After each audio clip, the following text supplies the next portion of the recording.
Meron po akong ibahagi mga kaibigan dahil dito sa Old Testament meron pong sinabi tungkol dito sa pagniningas ng apoy at may malalim na kahulugan po ito.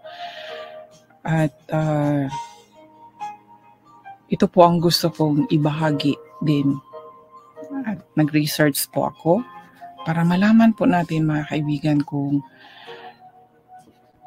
bakit may mga ganitong talata na sinabi dito. Kinakailangan iwanan sa altar hanggang umaga. At kailangang patuloy ang pagningas ng apoy sa altar. Itong pagningas ng apoy sa altar. Huwag itong pabayaang mamamatay, mga kaibigan. Sa panahon natin ngayon, itong pagniningas ng apoy ay hindi na po kagaya ng sinabi dito sa Leviticus na kailangan yung ilaw o apoy sa altar ay magniningas na hindi kailangan mamatay.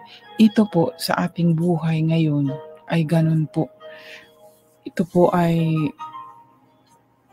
masasabi ko na ang Holy Spirit sa atin. At ayon dito sa